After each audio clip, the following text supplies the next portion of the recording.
last time? Yes, we covered this last time. It said, which Super League club would be the best fit for Ben Barber, seeing as he's left your Sharks? I'll give you first go at that. Well, I mean, in an ideal world, he would have stayed with my Sharks, but that is not to be. I don't know, if we're going to answer this question seriously, whether or not a move to the complete other side of the world is the best thing for Ben Barber long term. But if you're playing fantasy rugby league, however, I'd go Leeds. They're in need of a quality fullback, I would say, or a proven one. It's Leeds or Huddersfield, isn't it? Huddersfield for me would be the one that jumps out because they're even more in need because they have no one. Well, yeah, true. I just feel like, obviously not based on last season's performances for either side, but based on historical performances, that Bob would gravitate more towards Leeds. But yeah. Obviously, more realistically, he should probably just stay within his comfort zone for a little while he sorts his issues out. That would be the better thing for everyone, I think. Other than Huddersfield Giants fans, I suppose, because they'd get like 5 games of magic out of him before he decided to throw it all away and do something that he shouldn't or something. Yeah, you would hope so. Yeah. You would hope so. Right, now what's this? Oh, right, yeah. Alan Walker recommends. This is a big one. Well, I put this one in here because obviously when we do SLP recommends, we kind of were quite staunch about this is something for us because we started getting people like suggesting things for us to recommend, and that wasn't really kind of the form we wanted it to take. But do you mean that none of our recommends are supposed to be advertised? Because do we not get plied by free stuff from all these people? Well, the listeners don't know this, but we're currently surrounded by DVD box sets, alcohol and bloody pork and jalapeno pies at the moment as a result of our recent recommendations. But no, these are just things that we're supposed to be recommending. I think this was more him doing a game review. Yeah, well, he didn't get a game review in because he was travelling back from another match that he'd been. Yeah, that's what I mean of where he'd been. But anyway, Alan sent us a long piece, and I get the pleasure of reading it out. I like you, Al, so you get in, mate. Yeah, definitely. He said, take your loved one for a romantic weekend in Carcassonne and go and watch RL with ASC 13 at Stade Albert Domek. Why not stay in the lovely Hotel Trois Couronnes? Very good. But make sure you get a room with a view of the old town on the hill. It's a nice day out walking around the medieval old town, going along ramparts and climbing the towers. Spectacular views. There are plenty of good restaurants, more cassoulet than you can imagine. Thirsty? Try Chez Felix.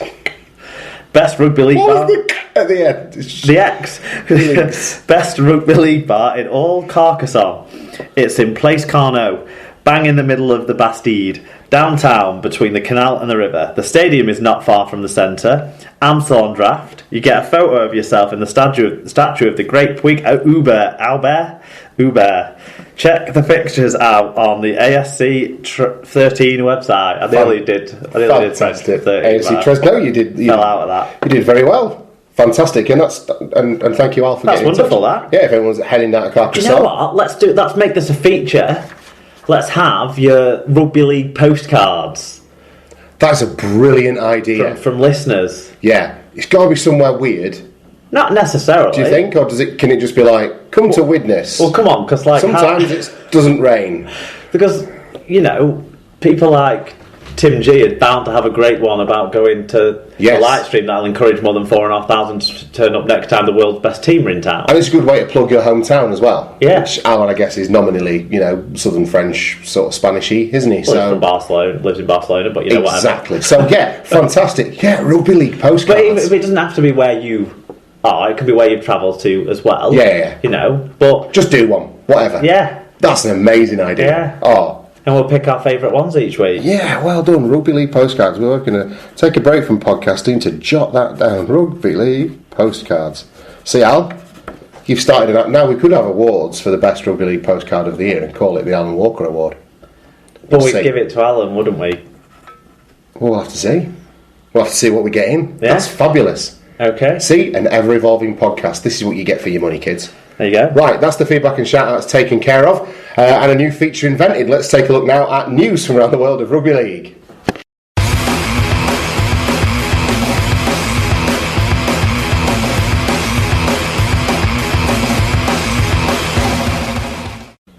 Okay, so to news from around the world of rugby league from over the last couple of weeks or so. We'll start with international rugby league, since this is a Four Nations special. The USA and Canada look set to host the 2025 World Cup after the RLIF endorsed the recommendation of its own board that the tournament should be staged there. The RLIF directors had previously recommended that the tournament be held in North America after the two countries were overlooked in favour of England for the 2021 tournament.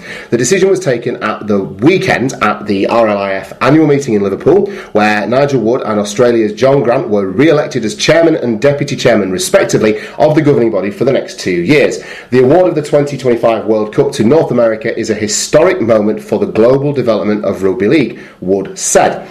The USA and Canada provides world-class stadiums allied to a significant multicultural population, which made the bid so persuasive. It is exciting that our sport is expanding into a new destination for our premier event, the World Cup. The next step for the RLIF is to determine to the international calendar for 2018 onwards, and the Four Nations could also be living on borrowed time, with reports stating that Kangaroo Tours, the Great Britain team, and more tournaments for Tier 2 nations could be on the way. So a lot of exciting developmental stuff coming out of Rugby League. Very recently, Mark, what are your thoughts on it going to the North Americans? I'm excited. I think it gives them a long enough period of time. 2021 would have come too soon in my view, and it, in classic Rugby League style, probably would have been botched. This gives more time for planning, preparation, more time for the domestic leagues and the Wolfpack to become something that's of note. So yeah, I think that's good. Yeah. I also like the idea of tours coming back. I think I'd like it to be worked more on a. You know how like the Lions in Union have every 4 years just writing that note down. They do the tours to each of the major areas, Southern Hemisphere areas. Yeah. So I'd like it to be like that. Like 1 year in the cycle, Australia come here. Then the next time we go to New Zealand, then New Zealand come here. Then we go to Australia or whatever. As a thing, and incorporate your games against your developing tier stuff, and so you'd have a double-sized squad to play your midweek games as well, and that sort of thing. That would be cool. That would be great. I'd love that to happen, because I've never had the chance to experience it. Cause that'd be I was too young when the last proper tour happened. But I think that would be a workable way of doing it. I sort of feel like abandoning the Four Nations for what they're describing as like a Federations Cup style thing. I'm not sure about that. Yeah. But I do think getting more tournaments that involve more of the teams around the world together is a good thing. Anything that we can get more consistency of rugby league played between the rugby league playing nations is a positive. Anything that the way that these smaller countries are going to grow and develop is through the international game, you would have thought. Because when you're only playing in small leagues of say 4 or 6 teams, like you are in a lot of the European countries or and that sort of thing, to have the next stage being that international, I think that gives them a genuine goal for those players. That's it. Well, that's achievable and realistic, and becomes prestigious and as well at the same time. So I do like the idea of more tournaments involving those. I think we've started to get it right with the World Cup qualification process and things like that, and I think we need to carry on with that. But this year's Four Nations hasn't been a massive success in certain ways, but there's been other good things that have happened, like Scotland drawing with New Zealand and spoilers, pretty decent, fairly decent attendances, if not capacity crowds at the bigger 2 venues, bigger 3 venues. Still reasonable attendances across the board, apart from probably the one at Hull KR. But I don't know. Oh, fantastic! Yeah, no, I think I like the idea of bringing back Great Britain tour, but to do it every year or every couple of years might be unworkable. But as a, one out of the 4 in that cycle, would be something that I think most people would get behind, wouldn't it?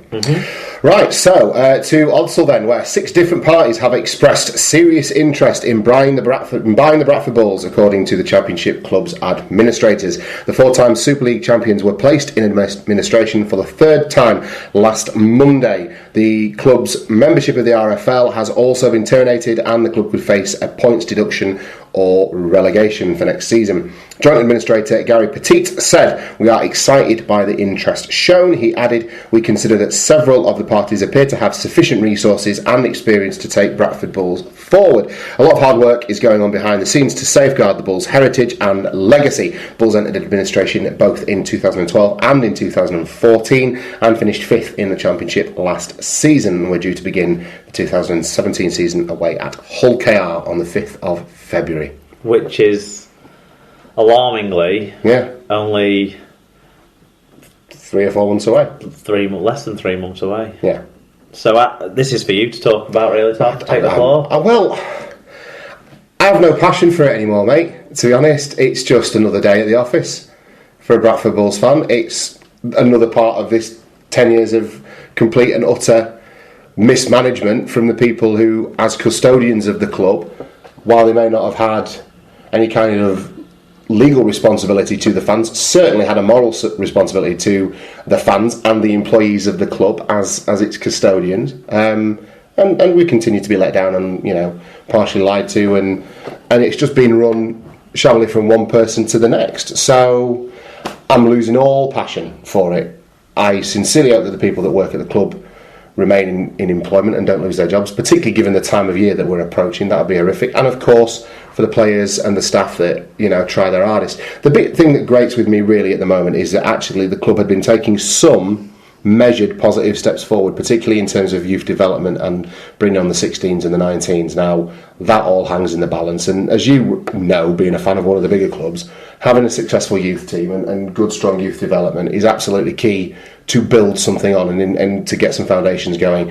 And once again, we're pulling the rug out from under ourselves. So, in terms of who comes in to take over the club and what goes on with that, I'm just going to wait and see. I remember talking. Do you have any trust in anything that might happen? Well, if it's someone new who comes in who hasn't previously been involved with the club, then you've got to give them the benefit of the doubt. There's a couple of people that I'm interested in terms of what it might mean for the club. The family that owns Seabrooks Crisps, which is a Yorkshire company, apparently are one of the interested parties. The fellow Mark Lawn that used to run Bradford City with another guy, again, ran Bradford City, the football club, very sensibly and within its means, and stabilised it and kept it going so that the fans had that entity there rather than going boom or bust. But then apparently Mark Green's meant to be in to try and get it back, and that the whole putting it into administration thing was a manoeuvre by him to fend off the winding up petition that we've had postponed twice because we are arguing with HMRC about who would pay tax. Because a crafty businessman doesn't want to pay his fair share to the... Exactly. So I have a moral objection to that, personally. So, as hard as it's the law of diminishing returns, mate. In 2012, I was militantly pro get the Bulls back up on their feet. In 2014, I was kind of jaded by it, and in 2016, I half feel like it should just be put out of its misery. But I can't quite bring myself to say that, because at the end of the day, it's the team I've supported my entire life. So Bradford Bulls as a full-time rugby league club, a thing of the past? Not necessarily, no. It just depends on what happens from here. The thing is, there is money to be made out of Bradford Bulls one way or another, given the land and the development potential of the surrounding area, given its proximity to the motorways and what else exists around it. So it could be worth money to someone if it's done properly, but it requires a significant amount of front-end investment, not an unrealistic amount, not one that, someone with a fair wedge of cash could come in and put up, but you need that person, and it's just not happening at the minute for whatever reason. So with that front-end investment, there's a full-time future. But if it's just someone who comes in as part of a consortium that tries to break even with it and does this, that and the other, then perhaps not. We'll just have to wait and see. But I'm not going to be I was joking about it earlier through the week about, my allegiance is up for sale. But, if I have to go and cheer them on against Dewsbury Moor in Pennine League or something, then I suppose that'll be that. But I'll always remember we'll always have Paris or, Huddersfield, I suppose, in 2006. Yeah. So it just seems ridiculous, doesn't it? Oh, it's totally that's so recently you've won a World Club Challenge. Well, what is it? It's nearly it's straight over 10 years ago. Yeah. Since we won the World Club Challenge, and look at us now. It wasn't that long ago that we were literally selling the metal from the ground to pay bills. So heartbreaking, or it was heartbreaking, and now we're just sort of numb to it. Really, I would say. Do you have any thoughts? You usually have some keen insight on stuff like this. I don't know what to say. No. I think it